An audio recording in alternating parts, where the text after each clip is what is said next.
Sa mismong altar, sa harap ng 200 bisita, pinanood ko ang lalaking pakakasalan ng aking anak, ang aking kaisa-isang anak na si Clara, na buong pagmamahal kong pinalaki. Ay ilang sandali na lang at isusuko na ang kanyang apelyido sa isang lalaking inakala niyang kanyang prinsipe.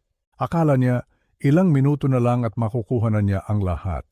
Ang aming lupa, ang aming ipon, ang lahat ng pinaghirapan namin ng yumaong asawa ko, isang kayamanang nagkakahalaga ng mahigit 150 milyong piso. Oo, 450 milyong piso.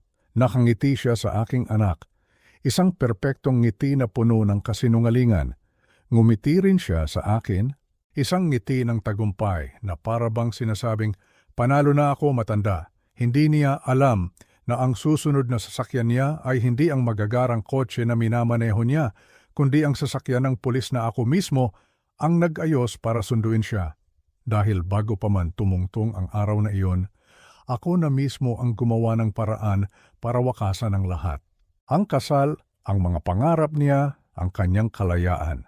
Bahagyang pagbabago ng musika, mas seryoso at may tensyon. Bakit? Bakit ko gagawin iyon sa araw na dapat sana ay pinakamasaya para sa aking anak? Dahil ang lalaking iyon, si Marco, ay isang ahas.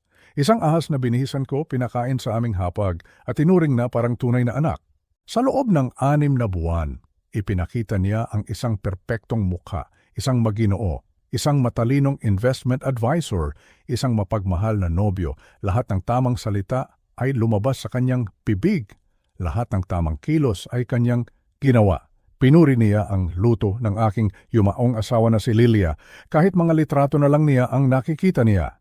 Nagpakita siya ng interes sa aming simpleng buhay sa probinsya, sa aming maliit na paraiso sa Batangas. Ngunit sa likod ng mga ngiting iyon, sa likod ng magagalang na po at opo, ay may isang plano, isang masama at karumal-dumal na plano. Isang plano na narinig ko mula sa kanyang sariling bibig. Isang aksidente lang para sa matanda, kaunting tulak lang sa hagdanan, o kaya naman ipasok na lang sa isang nursing home. Madali nang makalimutan ng lahat kapag nandoon na siya. Iyan ang mga salitang narinig ko sa isang recording. Mga salitang binalak niya para sa akin, ang ama ng babaeng pakakasalan niya. Ang kanyang plano ay hindi lang makuha ang aming pera. Ang plano niya ay alisin ako sa mundo para malaya niyang makontrol ang lahat. Walang utang na loob. Iyon ang tamang salita. Kinupkop mo sa iyong tahanan. Ibinukas mo ang iyong pamilya. Ibinigay mo ang tiwala mo. Pero ang nasa isip pala niya ay kung paano ka tatapusin. Ang nasa isip niya ay kung gaano kadali makuha ang mana ng kanyang mapapangasawa. Nawala man lang kamalay-malay, tinawag niya ang aking anak na tanga, na madaling mauto habang kausap ang kanyang kasabwat. Ang aking Clara, ang aking prinsesa, ay isang kasangkapan lang pala para sa kanya, isang tulay papunta sa yaman na hindi niya pinaghirapan. Bahagyang pagbabago ng musika, nagiging determinado at may kapangyarihan. Pero hindi ako isang ordinaryong matanda na madaling lokohin. 40 taon akong nagtrabaho bilang isang inenyero. Sanay akong maghanap ng mga padrino, ng mga paulit-ulit na kilos, ng mga bitak sa isang perpektong istruktura, at si Marco ay puno ng bitak. Nagsimula ang lahat sa isang simpleng tanong, isang tanong na inulit-ulit niya sa tuwing pupunta siya sa aming tahanan. "Tito Roberto, saan po ba eksakto nagtatapos ang lupa ninyo?" Sa una, pinaliwala ko lang. Sa pangalawa, nagtaka ako. Sa panglima, alam ko na hindi iyon simpleng kuryosidad. Iyon ay pagsusukat, pagtatasa, pagkalkula sa kanyang magiging pakinabang. Kaya't kumilos ako ng tahimik. Hindi ito galit, hindi ito paghihiganti. Ito ay katarungan. Sa bawat ngiti na ibinigay niya sa akin sa mga sumunod na linggo, may katapat na ebidensya akong tinitipon. Sa bawat pagtulong niya sa pag-aayos ng kasal, may katapat na plano akong binubuo. Hinayaan ko siyang isipin na nakuha niya ang aking tiwala. Hinayaan ko siyang maniwala na tagumpay na siya. 10 minuto bago siya arestuhin, ngumiti pa siya sa akin mula sa altar. Isang ngiti ng isang mananalo. At nginitian ko siya pabalik. Isang ngiti ng isang ama na gagawin ang lahat para protektahan ang kanyang anak. Ang kwentong ito ay tungkol sa kung paano nagsimula ang lahat sa isang simpleng tanong at kung paano ko ginamit ang pag-ibig at talino ng isang ama para iligtas ang aking anak mula sa isang halimaw na nagpapanggap na prinsipe. Ito ang kwento ng araw ng kanyang kasal. Ang araw na winasak ko ang lahat para buuin siyang muli. Bago tayo magpatuloy, mangyaring mag-subscribe sa aming channel at ipaalam sa amin sa mga komento kung saan kayo nakikinig. Maraming salamat po. Bago pa man magsimula ang lahat ng ito, bago pa man pumasok ang anino ng pagdududa sa aming tahanan, mayroon munang liwanag. Ang liwanag na iyon ay ang kaligayahan ng aking kaisa-isang anak, si Clara. At ang nagdala ng liwanag na iyon sa aking pagkakaalam noon ay si Marco. Para maalala kung paano nagsimula ang lason, kailangan kong balikan kung paano ito unang ipinakilala bilang isang gamot. 3 taon na ang nakalipas mula nang pumanaw ang aking pinakamamahal na asawa, si Lilia. Ang cancer ay mabilis at malupit. Sa isang iglap, ang haligi ng aming tahanan ay nawala. Ang dating masayang bahay sa aming 20 ektaryang lupain sa Batangas ay biglang napuno ng katahimikan. Isang katahimikan na halos nakakabingi. Ako na lang mag-isa ang naiwan sa bahay na binuo naming dalawa mula sa wala. Ang lupaing ito, hindi lamang ito basta lupa, ito ang pangarap ni Lilia. Naalala ko pa noong binili namin ito noong 1994. Halos wala pang laman ang aming mga bulsa noon, 2 milyong piso ang halaga, isang halaga na pinag-ipunan namin sa loob ng maraming taon ng pagtitipid at pagsasakripisyo. Talahiban lamang ito noon, ngunit nakita ni Lilia ang potensyal. Roberto, sabi niya sa akin, habang nakatayo kami sa gitna ng kawalan, dito natin itatayo ang ating pangarap, isang hardin dito, isang maliit na bahay doon, at isang lugar kung saan tatakbo ang ating mga apo balang araw. At tinupad namin iyon. Bawat puno, bawat halaman ay may alaala niya. Kaya't nang magsimulang mag-alok ang mga developer ng daan-daang milyong piso para sa lupa, hindi ko ito magawang isuko dahil ang pagbebenta nito ay parang pagbebenta sa kaluluwa ng aking asawa. Si Clara, naiintindihan niya iyon. Lumaki siya rito. Ang mga kamay niya ang katulong ng kanyang ina sa pagtatanim sa hardin na ngayon ay namumulaklak ng mag-isa tuwing tagsibol. Pagkatapos mawala ni Lilia, halos linggo-linggo kung umuwi si Clara mula sa Maynila. Nag-aalala siya na baka malungkot ako. Nakikita ko sa kanyang mga mata ang pag-aalala at sa mga mata ko naman nakikita ko ang sarili kong pag-aalala para sa kanya. Dahil matapos ang huli niyang masalimuot na relasyon, natakot akong baka hindi na muling tumibok ang puso niya. At pagkatapos, dumating si Marco. Nakilala raw niya ito sa isang networking event sa Makati. Isang investment advisor, 33 taong gulang, matipuno at maginoo. Noong unang beses siyang dinala ni Clara sa aming bahay para sa Pasko, umakto siya na parang isang perpektong ginoo. Nagmano siya sa akin, ngumiti ng magalang. Ang kanyang mga mata ay puno ng paghanga habang tinitingnan niya ang aming simpleng tahanan. Napakaganda po pala dito, Tito Roberto, sabi niya. Ang salitang tito ay parang musika sa aking pandinig noon. Isang tanda ng paggalang, pinuri niya ang lahat, ang pagkakaayos ng mga gamit, ang mga lumang litrato namin ni Lilia na nakasabit sa dingding at ang pagkain. Kahit hindi na si Lilia ang nagluto, sinabi niyang, sigurado po akong namana ni Clara ang galing sa pagluluto mula kay Tita Lilia. Alam niya kung ano ang sasabihin. Alam niya kung paano kukunin ang loob ng isang matandang tulad ko. Sa mga sumunod na buwan, nasaksihan ko kung paano niya ligawan, hindi lang ang aking anak, kundi pati na rin ako. Nagdadala siya ng mga pasalubong. Nagtatanong siya tungkol sa aking trabaho bilang inhinyero noon. Nagpapakita siya ng interes sa pagpapatakbo ng aming maliit na sakahan. Perpekto! Marahil, sobrang perpekto. 4 na buwan lamang at nag-propose na siya. Sa isang mamahaling restaurant daw sa Bonifacio Global City. Tumawag sa akin si Clara, halos hindi makahinga sa sobrang saya. At ako naman, bilang isang ama, na ang tanging hangad ay ang kaligayahan ng kanyang anak, ay sinabi ang lahat ng tamang salita. Congratulations, anak. Masaya ako para sa iyo. Mukha naman siyang mabait. Pero habang sinasabi ko ang mga iyon, may isang maliit na tinig sa aking isipan. Isang tinig na nagtatanong, bakit ang bilis? Bakit parang minadali? Pinili nilang ganapin ang kasal dito mismo sa aming lupain. Iyon ang gusto ni Clara. Gusto niyang ikasal sa hardin na minahal ng kanyang ina. Pumayag ako kaagad. Si Marco ay naging mas abala pa sa pag-aayos. Siya ang nagsusukat ng espasyo. Siya ang nagmumungkahi kung saan ilalagay ang entablado. At doon nagsimula ang lahat. Doon nagsimula ang tanong na paulit-ulit niyang pinibigkas. Tito, kung aalisin po natin itong mga puno sa bandang kanluran, mas lalawak po ang espasyo. Ang mga punong iyon, ang aming bakod, ang aming hangganan. At palagi pagkatapos ng mungkahi, kasunod ang tanong, hanggang saan po ba talaga ang pag-aari ninyo? Sa bawat pag-ulit ng tanong na iyon, ang perpektong imahe ni Marco ay unti-unting nagkakaroon ng lamat sa aking paningin. Ang kanyang pagkukunwari ay nagsisimula ng magpakita ng tunay na kulay. May mga gabi na hindi ako makatulog.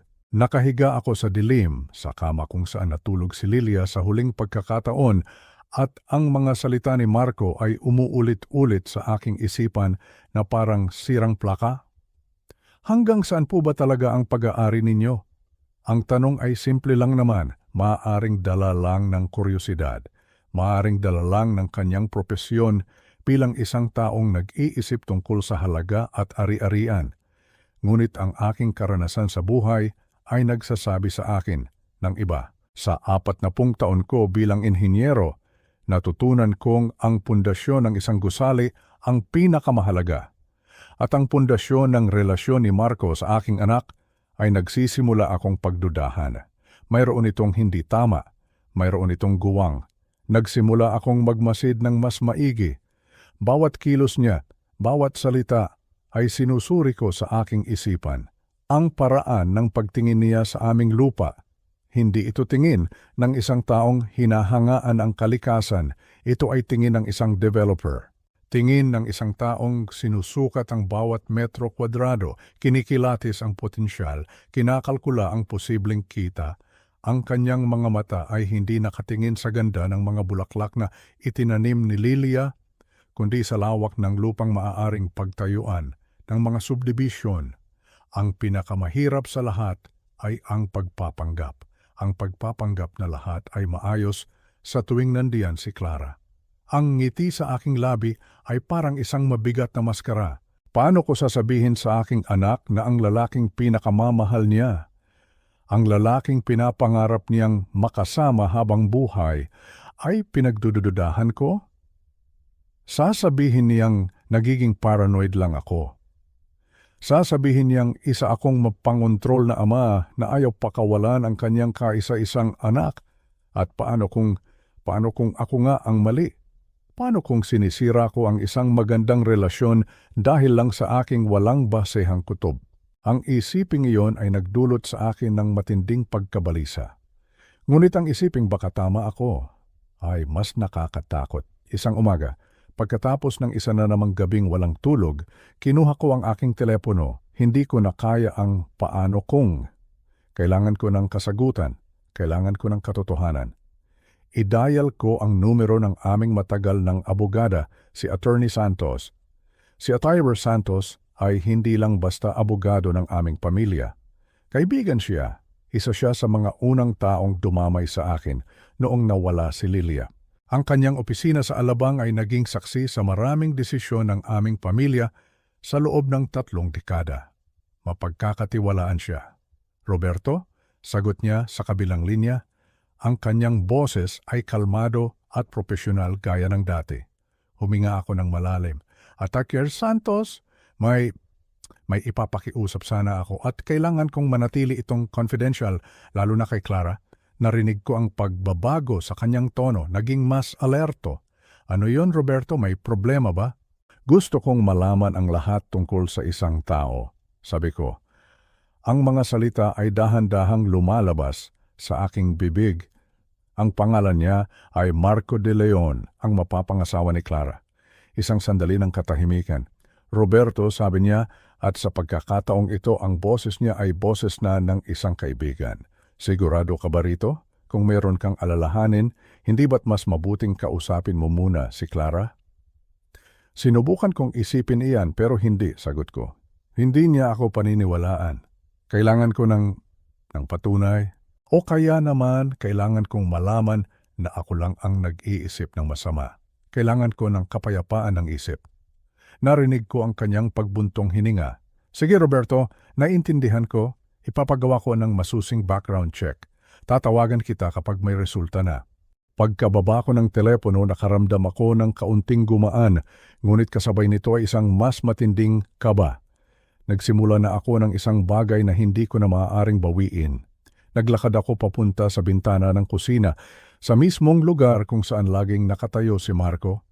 Tumingin ako sa labas, sa malawak na lupain, sa pangarap ni Lilia, at taimtim akong nanalangin. Nanalangin na sana sa pagkakataong ito ang kutob ko ay mali. Ang mga sumunod na 3 araw ay parang isang linggo. Bawat tunog ng telepono ay nagpapatayo ng aking mga balahibo. Nagpatuloy ang paghahanda sa kasal. Dumating ang mga imbitasyon mula sa imprenta. Tumawag si Clara, masaya niyang ibinabalita ang tungkol sa napili nilang cake. At sa bawat pagkakataon, kailangan kong magpanggap na masaya. Na walang anumang gumugulo sa aking isipan. Ang bawat "ang galing naman anak" ay parang kasinungalingan. Ang bigat sa aking dibdib ay palala ng palala. Sa wakas, sa ika-4 na araw, tumawag si Ate E. Santos. At ang kanyang mga unang salita ay nagpadala ng kilabot sa aking buong katawan. Roberto, kailangan nating magkita. Hindi ito pwedeng pag-usapan sa telepono. Iyon lang. Hindi na niya kailangang magpaliwanag. Alam ko na. Alam kong mayroon siyang nalaman. Isang bagay na hindi maganda, ang biyahe papuntang Alabang ay malabo sa aking alaala. Ang tanging nararamdaman ko ay ang mahigpit na pagkakahawak ko sa manibela at ang mabilis na tibok ng aking puso. Pagdating ko sa kanyang opisina, ipinapasok niya ako kaagad sa kanyang pribadong silid. Isinara niya ang pinto. Ang simpleng tunog ng pag-click ng seradura ay nagpahiwatig na ang pag-uusapan namin ay seryoso. Umupo ako sa tapat ng kanyang malaking lamesa na gawa sa Nara at inilapag niya sa harap ko ang isang manipis na folder.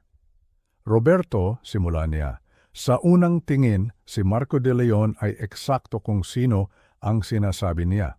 Huminga ako ng malalim, isang maliit na bahagi sa akin ay umaasa. Isa siyang lisensyadong investment advisor, nagtatrabaho sa isang kilalang kumpanya sa Makati. Walang criminal record, malinis ang kanyang pangalan sa NBI. Tumigil siya at tumingin sa aking mga mata. Ngunit? At alam kong ang salitang ngunit na iyon ang magbabago sa lahat. Pinuksan niya ang folder at inilabas ang isang hiwalay na dokumento. Dahil sa sinabi mo, ipinag-utos ko sa aking investigador na maghukay ng mas malalim. Hindi lang sa mga opisyal na record, at ito ang nalaman niya. Itinuro niya ang papel. Si Marco de Leon ay 2 beses nang na-engage bago si Clara. Nanigas ako sa aking kinauupuan 2 beses. Ang unang nobya, pagpapatuloy niya, ay si Isabel Go, anak ng isang kilalang shipping magnate. 5 buwan silang engaged, biglang nakipaghiwalay si Marco.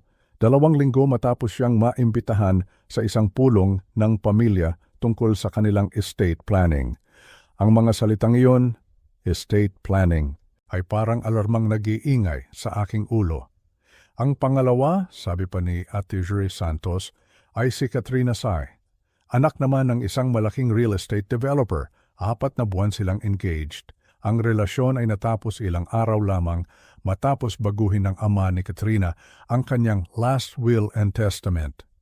Hindi ako makapagsalita. Ang aking mga kamay ay nanginginig habang nakahawak sa braso ng Silya, isang padrino. Isang malinaw na padrino ng panluloko. Walang nagsampa ng kaso, dagdag niya. Walang mga paratang. Nakausap ng aking investigador ang isang source na malapit sa pamilya Go. Ang sabi, mas pinili nilang manahimik para iwasan ang iskandalo, para protektahan ang pangalan ng pamilya. Nagbayad sila para mawala ang problema. Naramdaman ko ang pag-akyat ng dugo sa aking ulo, isang halo ng galit at pagkasuklam. Pero bakit si Clara? Halos pabulong kong tanong. Wala namang sariling yaman si Clara. Oo, may maganda siyang trabaho pero hindi siya kasing yaman ng mga pamilyang iyon. Tumingin sa akin si Atty. Santos ng may lungkot at pag-unawa. Hindi si Clara ang target, Roberto, sabi niya, ng marahan. Ikaw, ang lupaing ito. Iniisip niyang mamanahin lahat ni Clara ang iyong yaman. At bilang asawa niya, magkakaroon siya ng kontrol dito. Ang ginagawa niya ay isang mapanganib na sugal. Isang sugal na ang taya ay ang kinabukasan ng iyong anak. Sa sandaling iyon, ang lahat ng pag-asa na mali ako ay naglaho. Ang aking kutob ay hindi lang pala kutob, ito ay isang babala. At hindi ko ito pinakinggan ng maaga. Ang ahas ay nasa loob na ng aming tahanan at ang kamandag nito ay malapit ng tumama sa puso ng aking nag-iisang anak. Umuwi ako mula sa opisina ni Atty. Santos na parang may pasa na bundok sa aking balikat. Ang bawat kilometro palayo sa Alabang ay parang 1 kilometro palapit sa isang hindi maiiwasang sakuna. Ang katotohanan ay isang mabigat at pangit na bagay. Si Marco ay hindi isang prinsipe. Siya ay isang mangangaso. At ang aking anak, ang aking mahal na si Clara, ay ang kanyang biktima. Sa mga sumunod na araw, ang bawat pakikipag-usap kay Marco ay isang pagsubok sa aking kakayahang magtimpi. Habang masayang-masaya siyang nagkukwento tungkol sa mga plano para sa kanilang honeymoon, ang tanging nakikita ko ay ang mukha ng isang manloloko. Habang hinahawakan niya ang kamay ng aking anak, ang gusto kong gawin ay alisin ito at itaboy siya palayo. Ngunit hindi ko magawa. Hindi pa. Ang isang salita mula sa akin na walang matibay na ebidensya ay magmumukha lamang akong isang selosong ama. Si Clara, sa kanyang pagmamahal, ay tiyak na siya ang paniniwalaan. Kailangan ko ng isang bagay na hindi niya maitatanggi. Isang bagay na mula mismo sa bibig ng ahas. At hindi ko na kinailangang maghintay ng matagal. Isang Sabado ng hapon, habang nagkakape kami sa aming veranda, sinimulan niya ang kanyang pag-atake. Ang simoy ng hangin ay presko at ang tanawin ng mga puno at bundok ay payapa. Isang perpektong eksena para sa isang karumal-dumal na balak. Tito Roberto, sabi niya, ang kanyang boses ay puno ng peking pag-aalala. Alam ko pong medyo sensitibo ang pag-uusapan natin, pero napag-isipan na po namin ni Clara ang aming kinabukasan, mga plano sa buhay, sa pera, mga bagay na dapat paghandaan bilang mag-asawa. Tumango lang ako, hinihintay ang kanyang susunod na sasabihin. Bilang isang investment advisor, hindi ko po maiwasang isipin ito ay pagpapatuloy niya na parang nagbibigay katwiran sa kanyang susunod na hakbang. Naisip ko lang po, napaghandaan niyo na po ba ang inyong estate planning? Para masigurong maayos ang lahat para kay Clara sa hinaharap. Naramdaman ko ang panlalamig ng aking dugo. Ito na ang script. Ang parehong script na marahil ay ginamit niya sa ama ni Isabel Go at ni Katrina Sai. Pinilit kong panatilihing kalmado ang aking mukha. Mayroon na akong last will and testament, simpleng sagot ko. Maganda po iyon, Tito, sabi niya, na may kasamang isang aprobadong ngiti. Pero sa isang ari-arian na ganito kalaki, mas maganda po kung may trust kayong itatayo. Mas makakatipid po kayo sa buwis. Kung gusto niyo po, matutulungan ko kayo. Walang bayad syempre, magiging pamilya na rin naman tayo. At pagkatapos, ibinato niya ang kanyang pangwakas na bomba. At Tito Roberto, sana po huwag ninyong masamain, pero sa edad po ninyo, dapat din pong isipin ang long-term care planning. Paano po kung may mangyari? Sino po ang mag-aasikaso ng lugar na ito? Mahirap po ang magpatakbo ng isang farm ng mag-isa. Doon ko nakita ang buong larawan. Hindi lang pera ang habol niya ang kontrol. Ang kanyang plano ay hindi lamang maging tagapagmana sa pamamagitan ni Clara. Ang plano niya ay ilagay ako sa isang posisyon kung saan ako ay magiging inutil.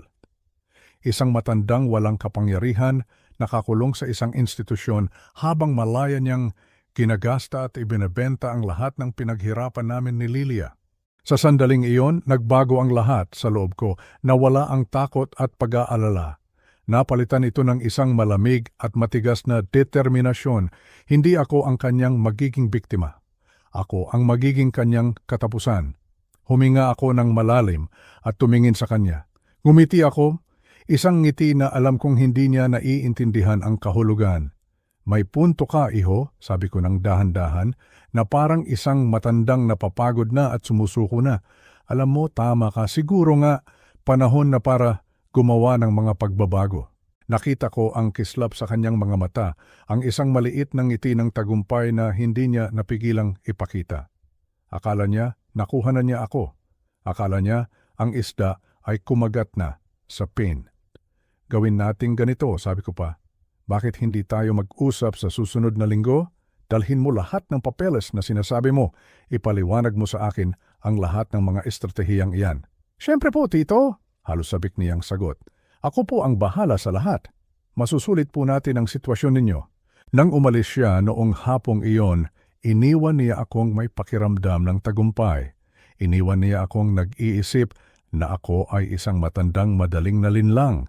Hindi niya alam na siya ang pumasok sa aking patibong. Pagkasakay niya sa kanyang magarang kotse, kinuha ko ang aking telepono at tinawagan si Atty. Santos. Ang boses ko ay hindi na nanghihina. Ito ay matatag at puno ng awtoridad. Ginawa na niya ang kanyang hakbang, sabi ko.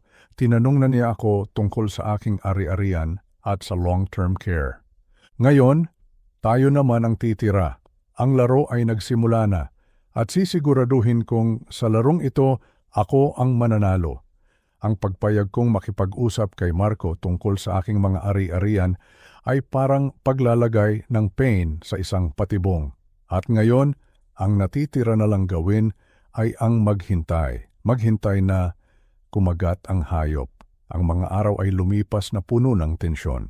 Bawat pagbisita ni Marco sa aming bahay ay isang pag-arte. Ngumingiti ako, tumatango, nakikinig sa kanyang mga mungkahi na puno ng peking pagmamalasakit, habang sa loob-loob ko ay kumukulo ang aking dugo. Para akong nag-aalaga ng isang ahas sa aking sariling bakuran, alam na anumang oras ay maaari itong manuklaw. Si Clara naman, sa kanyang kawalang muwang, ay nakikita ang lahat ng ito bilang patunay ng pagmamahal ni Marco. Tingnan mo, Itay, sabi niya isang gabi. Interesado talaga siyang maging bahagi ng pamilya natin. Tinutulungan ka pa niya sa mga papeles. Isang ngiti lang ang naisagot ko, isang ngiting hindi umabot sa aking mga mata. Tumawag muli ako kay Atty. Santos. Kailangan natin ng higit pa sa hinala, sabi ko sa kanya. Ang pag-aalok niya ng tulong ay hindi sapat na ebidensya sa korte. Kailangan nating marinig mula mismo sa kanya. Meron akong naiisip, Roberto, sagot niya, pero medyo delikado ito at magastos. Isang private investigator. Hindi ako nagdalawang isip. Gawin mo, sabi ko. Kahit magkano ang kailangan, bayaran mo. Ang kaligtasan at kinabukasan ng aking anak ang nakataya rito. Ipinakilala sa akin ni Atty. Santos si Gina, isang babaeng nasa mga 40 anyos, matalas ang tingin at diretso kong magsalita. Hindi siya mukhang isang espiya na napapanood sa pelikula. Mukha siyang isang ordinaryong empleyado sa opisina na siyang dahilan kung bakit siya epektibo. Mr. Roberto, sabi niya sa aming unang pagkikita, ang trabaho ko ay maghanap ng katotohanan. Gagawin ko ang lahat sa abot ng aking makakaya sa loob ng hangganan ng batas para makuha iyon. Ibinigay ko sa kanya ang lahat ng impormasyon na mayroon ako tungkol kay Marco, ang kanyang schedule, ang mga lugar na madalas niyang puntahan, ang modelo ng kanyang kotse. Isang linggo ang lumipas, isang linggo ng paghihintay na parang walang katapusan. Sa wakas, isang Martes ng gabi, habang nag-iisa ako sa aking silid-aklatan, tumunog ang aking telepono, numero ni Gina. Mr. Roberto, sabi niya, ang kanyang boses ay kalmado ngunit may pahiwatig ng pagkaapurahan.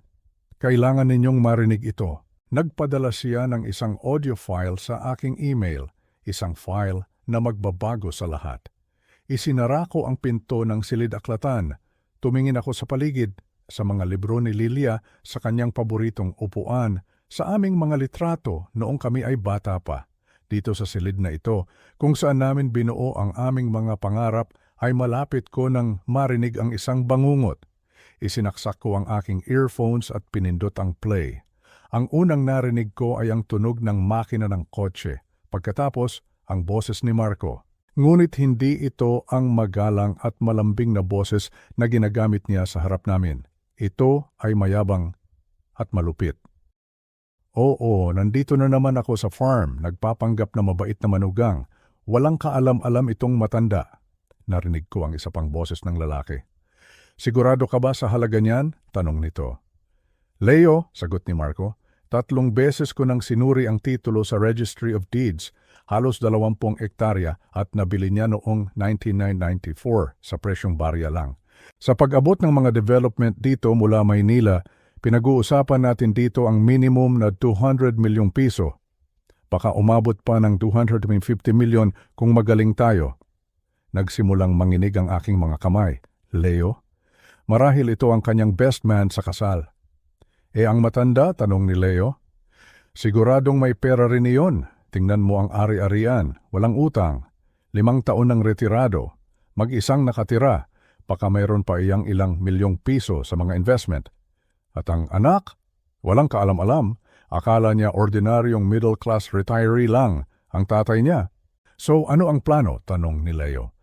At dito na ibinunyag ni Marco ang kadiliman sa kanyang kaluluwa. Pakakasalan ko si Clara sa Setyembre, sabi niya. Ang kanyang boses ay malamig na parang yelo. Gugugulin ko ang unang taon bilang perpektong asawa, ang tapat na manugang. Kukunin ko ang tiwala niya. Ang tiwala ng matanda. Baka makuha ko ang financial power of attorney sa dahilan na tinutulungan ko siya. Matanda na siya at mag-isa. Malay natin kung anong mangyari. Isang pagkadulas, isang aksidente, o kaya'y paghina ng isip. Bago mo mamalayan, nasa isang care facility na siya. Ako na ang mamamahala sa kanyang mga ari-arian at si Clara na ang magmamana ng lahat. Makikipag-divorce ako sa kanya bago pa niya malaman kung anong nangyari at kukunin ko ang kalahati ko sa settlement. Narinig ko ang tawa ni Leo. Hayop ka, Marco. Malamig pa sa yelo. Ang dugo mo. Hindi, sagot ni Marco. Praktikal lang akong negosyante. Sayang ang oras ko kay Isabel. Masyadong mabilis nakatunog ang tatay niya. Si Katrina naman, mas maganda sana pero nasa isang trust fund pala lahat ng ari-arian. Pero itong isang ito, perpekto, isang probinsyano. Walang kaalam-alam sa pagprotekta ng yaman. Para mo na ring sinabing siya na mismo ang nag-aalok na maloko. Pinatay ko ang recording. Ang aking mga kamay ay hindi na lang nanginginig na ito sa galit. Isang galit na hindi ko pa naramdaman sa buong buhay ko. Hindi ito takot. Ito ay purong puot. Ang lalaking ito ay hindi lang nagpaplano na nakawin ang aking pera. Nagpaplano siyang sirain ang aking anak at tapusin ang aking buhay. Kinuha ko ang telepono at tinawagan si Attorney Santos. Magpatawag ka ng emergency meeting kasama si Gina, sabi ko. Ang aking boses ay matigas na parang bakal. Nasa akin na ang ebidensya. Ngayon, kailangan na natin ng isang plano para sa digmaan. Kinabukasan, sa opisina ni Atri Santos, ang hangin ay mabigat sa tensyon. Naroon kaming 3. Ako, ang aking abogada, at si Gina, ang investigador. Sa gitna ng lamesa ay isang maliit na speaker. Pinatugtog ko ang recording 2 beses. Ang katahimikan pagkatapos ng huling salita ni Marco ay mas nakakabingi kaysa sa anumang ingay. Si Atri Santos ang unang nagsalita. Ito ay criminal conspiracy, sabi niya, ang kanyang mga mata ay nanlilisik. Conspiracy to commit fraud at posibleng attempted murder. Roberto, kailangan na nating dalhin ito sa pulis.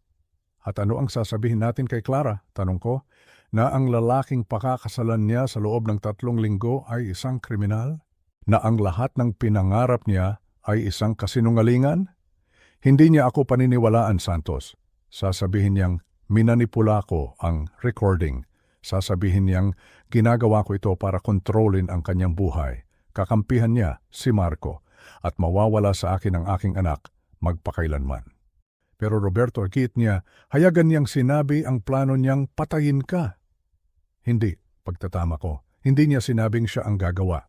Isang aksidente, isang pagkadulas, walang direktang pag-amin, isang magaling na abogado ang sisira sa kasong ito sa korte.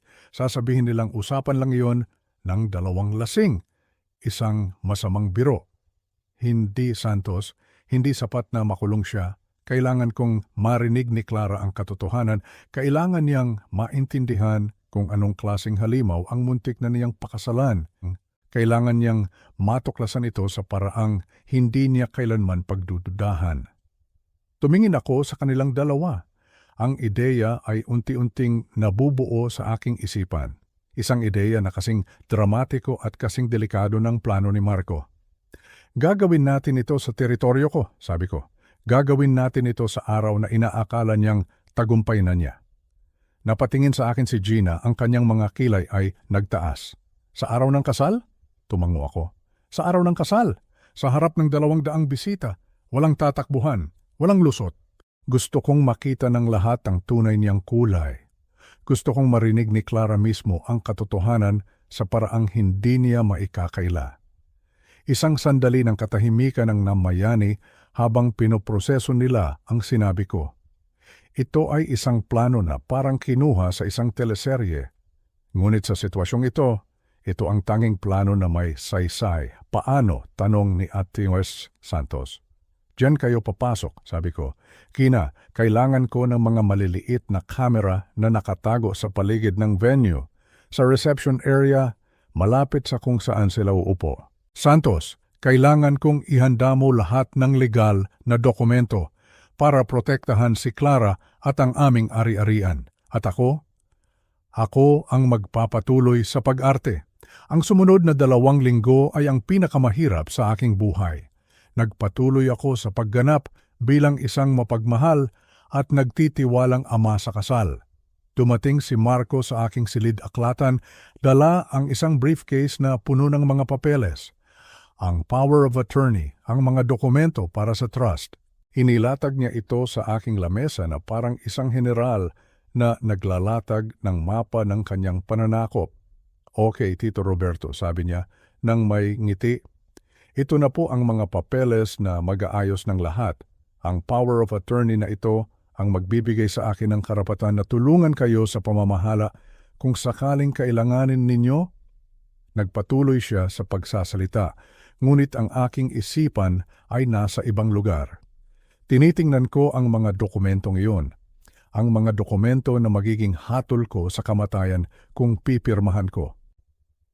Nagpanggap akong pinag-aaralan ang bawat salita. Tumango-tango ako. Nagtanong ng mga simpleng tanong tungkol sa buwis. Napakagaling mo, iho, sabi ko sa kanya. Talagang iniisip mo ang kapakanan namin. Ang kanyang mga mata ay nagningning sa tagumpay. Ang pinakamasakit na bahagi ay ang mga pag-uusap ko kay Clara. Napansin niyang palagi akong malalim ang iniisip. Itay, okay ka lang ba? Tanong niya isang gabi habang naglalakad kami sa hardin ni Lilia. Ang tahimik mo nitong mga nakaraang araw. Kinailangan kong gamitin ang nag-iisang dahilan na alam kong paniniwalaan niya. Iniisip ko lang ang mama mo, anak, sabi ko. Ang aking boses ay bahagyang nanginginig. Naiisip ko lang kung gaano siya kasaya kung nandito siya ngayon. Niyakap niya ako ng mahigpit. Alam ko po, Itay, miss na miss ko na rin si mama. Pero sa tingin ko, magiging masaya siya para sa akin. Napakabait ni Marco. Bawat salitang papuri niya para kay Marco ay parang isang patalim na tumutusok sa aking puso. Gusto kong sumigaw, gusto kong sabihin sa kanya ang lahat, ngunit pinigilan ko ang aking sarili para sa kanya. Kailangan niyang marinig ito, hindi mula sa akin, kundi mula sa katotohanan mismo. Kinamumuhian ko ang aking sarili sa pagsisinungaling, ngunit alam kong ito ang tanging paraan para mailigtas siya ng buo. Dumating ang araw ng kasal at kasama nito isang perpektong umaga. Ang sikat ng haring araw ay ginintuan, nagbibigay buhay sa luntiang damuhan ng aming lupain. Ang hangin mula sa mga kabundukan ng Batangas ay presko at malinis. Ang mga bulaklak sa hardin ni Lilia ay tila mas masigla kaysa dati. Ang kanilang mga kulay ay sumasabog sa bawat sulok. Ito ay isang araw na perpekto para sa isang panata ng pag-ibig. Isang araw na perpekto rin para sa isang paglalantad ng kataksilan. Kung nandito lang si Lilia, siguradong mamamangha siya sa ganda ng paligid at siguradong madudurog ang puso niya sa katotohanang nagkukubli sa likod ng lahat ng ito. Nagsimulang dumating ang mga bisita. Mga kaibigan, mga kamag-anak, lahat ay nakangiti, bumabati at nagpapahayag ng kanilang kasiyahan para sa bagong mag-asawa. Ang mga puting upuan na nakaayos sa damuhan ay unti-unting napuno. Ang arko na puno ng mga puting bulaklak na pinilit ni Clara na magkaroon ay nakatayo ng marikit sa gitna. Sa ilalim ng araw, sa gitna ng mga tawanan at masasayang kwentuhan, naghahanda kaming lahat para sa isang seremonya, ngunit ako lang ang nakakaalam kung anong klaseng seremonya talaga ito. Sa isang sulok, nakita ko si Ateo Santos, nakasuot ng eleganteng bestida, nakikipag-usap sa ilang mga bisita. Sa kabilang dako, si Gina ay nakatayo malapit sa mga nagsiserve ng pagkain, nakasuot ng uniforme ng catering staff, halos hindi makilala. At sa gitna ng mga panauhin, nakaupo ng tahimik ang dalawang lalaki na hindi ko inimbita, ngunit ako ang nag-utos na dumalo, ang hepe ng pulisya ng aming bayan at ang kanyang deputy, kapwa ko kaibigan, nakasuot ng ordinaryong barong Tagalog, nagpapanggap na mga malayong kamag-anak. Ang lahat ng piyesa ay nasa tamang lugar.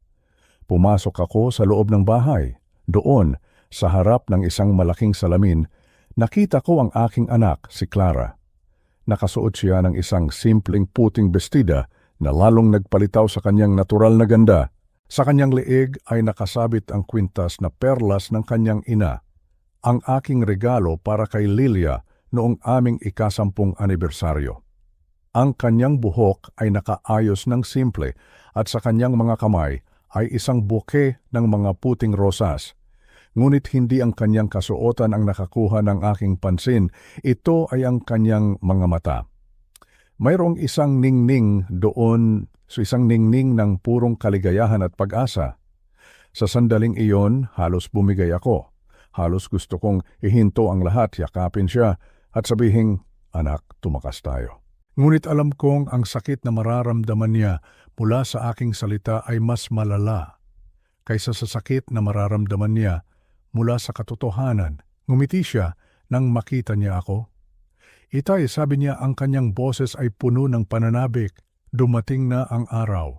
Lumapit ako at hinawakan ang kanyang mga kamay. Malamig ang mga ito. "Oo, anak, dumating na." Tumingin ako sa kanyang mga mata. "Mahal na mahal kita, Clara. Ano man ang mangyari, tandaan mo iyan." Isang maliit na gatla ng pag-aalala ang lumitaw sa kanyang noo. "Siyempre naman po, Itay. Mahal na mahal din po kita. Bakit po parang ang seryoso ninyo?" Ngumiti ako, isang pilit ng ngiti. "Masaya lang ako para sa iyo, anak. Sobrang saya."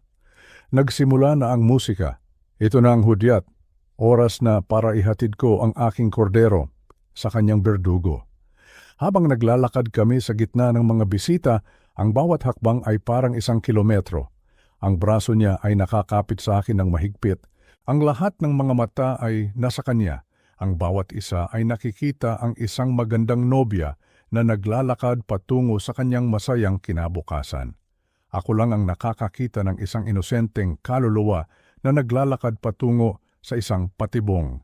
"Mahal kita, Itay," bulong niya sa akin. Bago kami makarating sa dulo, naramdaman ko ang pag-init ng aking mga mata.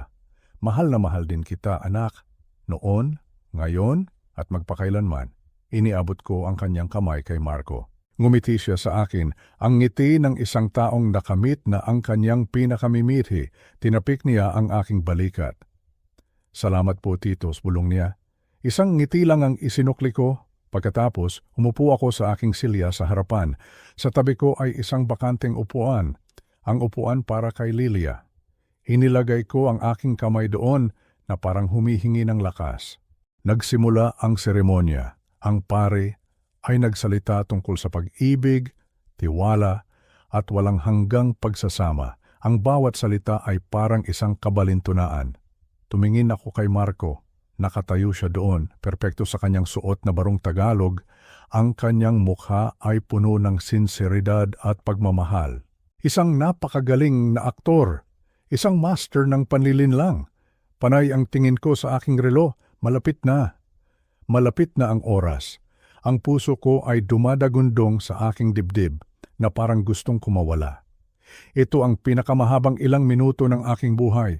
Ang bawat segundo ay isang paghihirap. Ang bigat sa aking dibdib ay halos hindi ko na makayanan. Ngunit kailangan kong maging matatag para kay Clara, para kay Lilia, para sa lahat ng pinaghirapan namin. Dumating na ang sandali ng pagpapalitan ng mga panata, ang pinakabanal na bahagi ng seremonya. Nagsalita muna si Clara. Ang kanyang mga salita ay tapat at puno ng pag-ibig, mga pangako na nagmula sa kaibuturan ng kanyang puso. Bawat salita niya ay nagdulot ng kirot sa akin dahil alam kong sinasayang niya ang mga ito sa isang taong hindi karapat-dapat. Pagkatapos, si Marco na.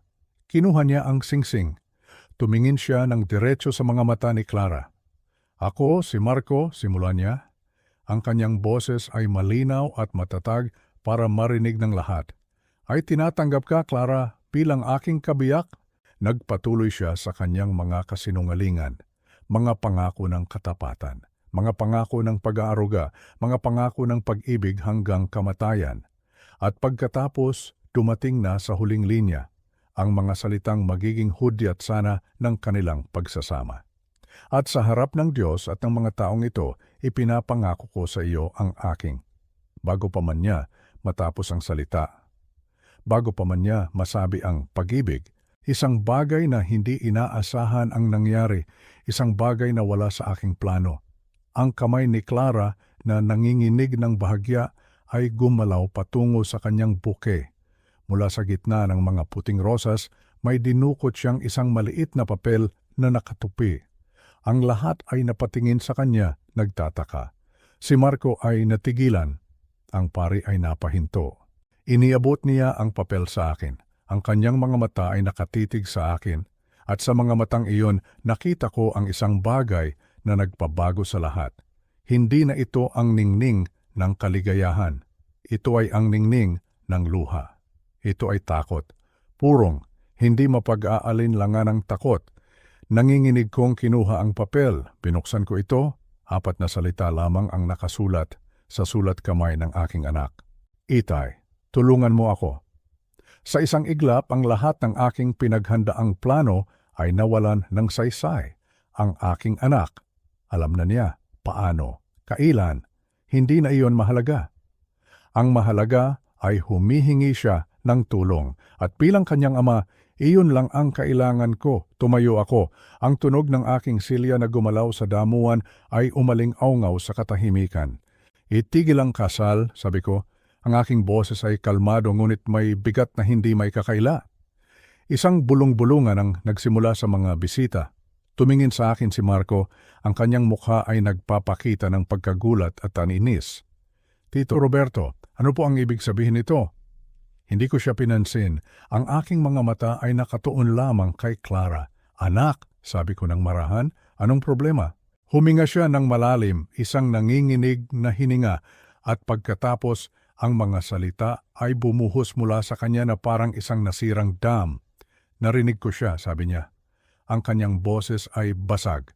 Kagabi, pumunta ako sa hotel room niya para sorpresahin siya at narinig ko siyang kausap si Leo.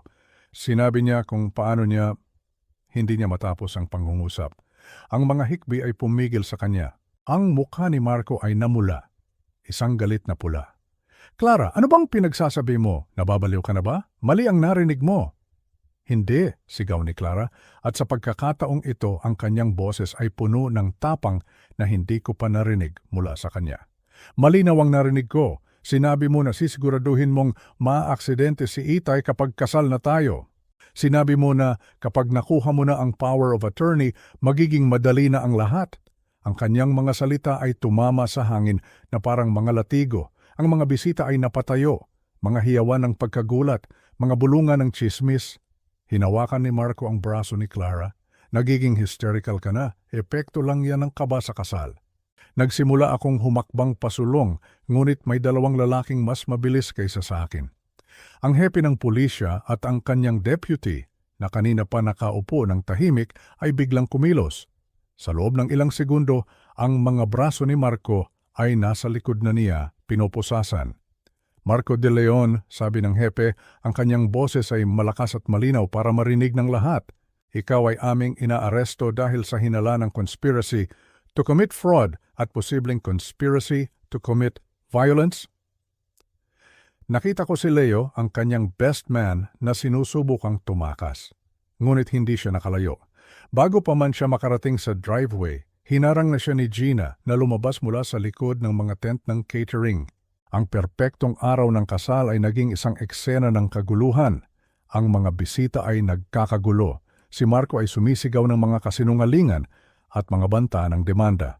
Si Aterger Santos ay lumapit dala ang isang folder na naglalaman ng lahat ng aming ebidensya.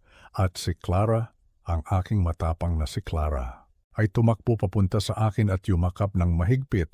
Ang kanyang mga hikbi ay bumuhos na parang ulan sa aking balikat.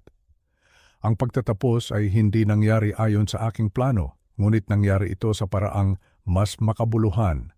Dahil sa huli, hindi ako ang nagligtas sa aking anak. Siya mismo ang nagligtas sa kanyang sarili. Ang sumunod na oras ay parang isang panaginip, o mas tamang sabihing, isang masamang panaginip na unti-unti nang naglalaho sa pagdating ng liwanag. Ang dating masayang Hardin ay naging isang pansamantalang istasyon ng pulis.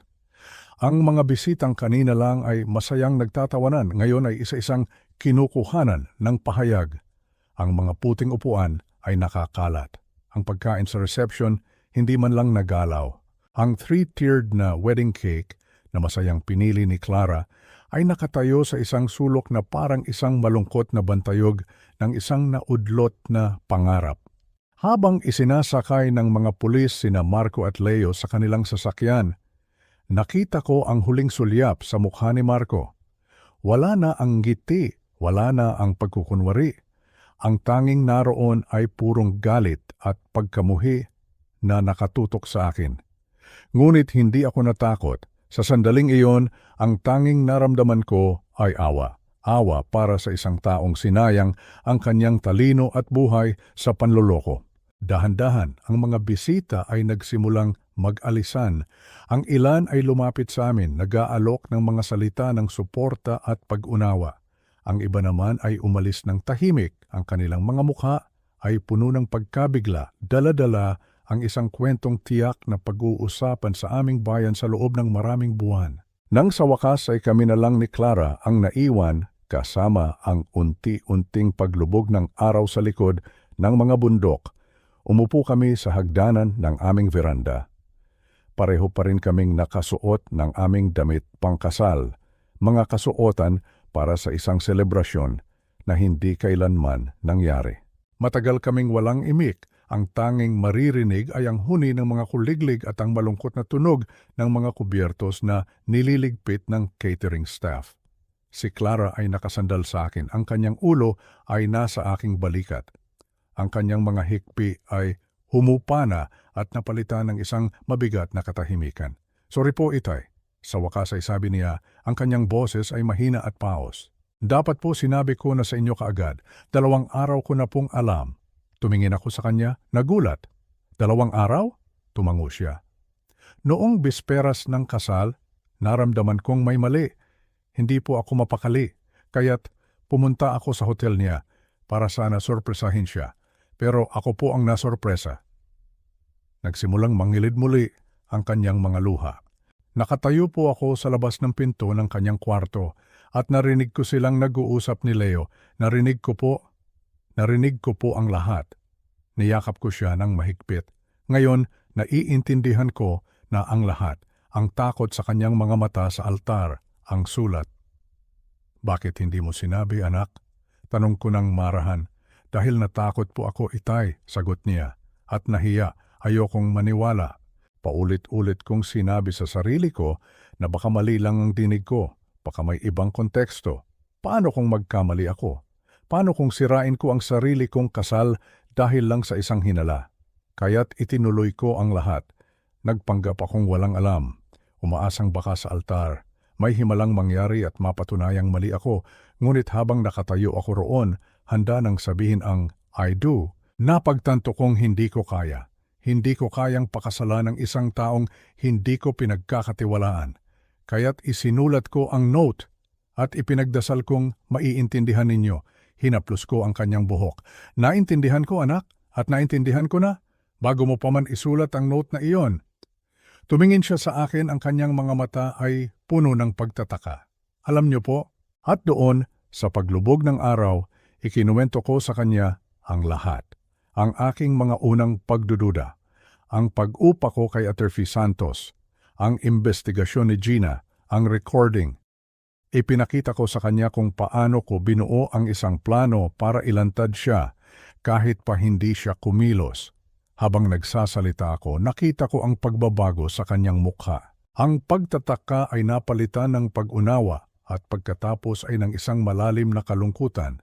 Bakit hindi niyo po sinabi sa akin? Tanong niya. Dahil hindi mo ako paniniwalaan noon, anak, sabi ko. Masyado kang nagmamahal. At bilang isang ama, alam kong kailangan mong matuklasan ang katotohanan sa iyong sariling paraan. Kailangan mong mapunta sa sarili mong konklusyon. Ang tanging magagawa ko ay ang maging handa na saluhin ka kapag bumagsak ka. Sumandal siyang muli sa akin. Ang tanga-tanga ko po. Hindi ka tanga, anak, sabi ko. Ikaw ay isang taong may mabuting puso, isang taong pinipiling makita ang kabutihan sa iba. Iyon ay isang magandang katangian kahit na minsan kinagamit ito ng iba laban sa iyo. Si Marco ay isang profesional. Hindi ikaw ang una niyang biktima. Matagal kaming natahimik muli. Pagkatapos, isang tanong ang bumasag sa katahimikan. Itay, gaano po ba talaga tayo kayaman?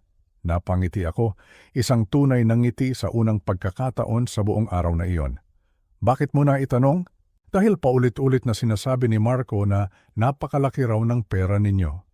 Akala ko, komportable lang tayo, normal. Ngayon, iniisip ko kung ano pa ang hindi ko alam. Huminga ako ng malalim, oras na. Naaalala mo ba, anak, ang kwento namin ng mama mo? Pareho kaming lumaki sa hirap. Alam namin ang halaga ng bawat sentimo.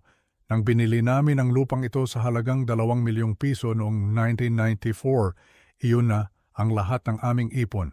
Ngayon, ang lupaing ito ay nagkakahalaga na ng mahigit 200 milyong piso. Nakita ko ang panlalaki ng kanyang mga mata. Pero hindi lang iyan, mayroon akong ilang mga patent mula sa trabaho ko bilang inhinyero. Nagbibigay pa rin iyon ng royalties at sa loob ng 30 taon, maingat akong nag-invest. Sa kabuuan, anak, ang ari-arian natin ay humigit kumulang sa 450 milyong piso. Ang kanyang bibig ay bahagyang bumuka. 450 milyon. At nagmamaneho kayo ng lumang pahero at namimili sa SM Store? Tumango ako. Dahil ang pera, anak, ay hindi nakikita sa damit o sa sasakyan. Ang mama mo at ako, nakita namin kung paano sinisira ng pera ang mga pamilya. Kung paano nito ginagawang sakim ang mga tao. Napagkasunduan namin na mamuhay ng simple. Para sa amin, ang tunay na yaman ay ang kapayapaan ng isip at ang pagkakaroon ng isa't isa. At gusto naming lumaki ka ng normal. Hindi bilang isang rich kid. Gusto naming matutunan mo ang halaga ng pagtatrabaho at paggalang sa kapwa. At ang mana mo, dagdag ko, ay matagal nang nasa isang trust. Isang trust na hindi maaaring galawin ng sino mang mapapangasawa mo nang wala ang iyong malinaw na pahintulot. Ginawa ko yun para protektahan ka. Isang luha ang pumatak mula sa kanyang mata. Ngunit sa pagkakataong ito, hindi ito luha ng kalungkutan. Ito ay luha ng pag-unawa. Sana nandito si mama, ay bulong niya. Ako rin, anak, sabi ko. Ako rin. 3 buwan ang lumipas. Si Marco ay nahatulan ng conspiracy to commit fraud at nahaharap sa mahabang pagkakakulong. Si Clara ay unti-unting bumabangon. Umuwi siya at nanirahan muna dito sa farm. Nagpa-therapy siya. At dahan-dahan, nakita ko siyang ngumiti muli. Isang hapon habang nakaupo kami sa hardin ni Lilia, sa isang bagong batong upuan na may pangalan niya, Tinanong niya ako, Itay, nagsisisi po ba kayo na hindi kayo naging bukas tungkol sa pera? Kung alam ko lang po sana baka naging mas maingat ako kay Marco. Ngumiti ako. Siguro? O baka naman mas marami pang Marco ang naakit sa'yo. Sa paraang ginawa natin, anak, nagkaroon ka ng pagkakataong maging ikaw. Gumawa ng sarili mong mga desisyon at nang magkamali ka, napatunayan mong kaya mong humingi ng tulong. Ang lakas ng loob na iyon, iyon ang mas mahalaga kaysa sa anumang halaga ng pera. Sumandal siya sa akin. Ang araw ay muling lumubog sa likod ng mga bundok. Nag-iiwan ng kulay kahel at lila sa kalangitan. Ang tunay na halaga ng yaman, hindi ito kung ano ang maipapakita mo. Ito ay kung ano ang kaya mong protektahan. At habang buhay ako, poprotektahan ko ang aking anak. Iyon ang aking tanging panata. Ang tanging yaman na tunay na mahalaga.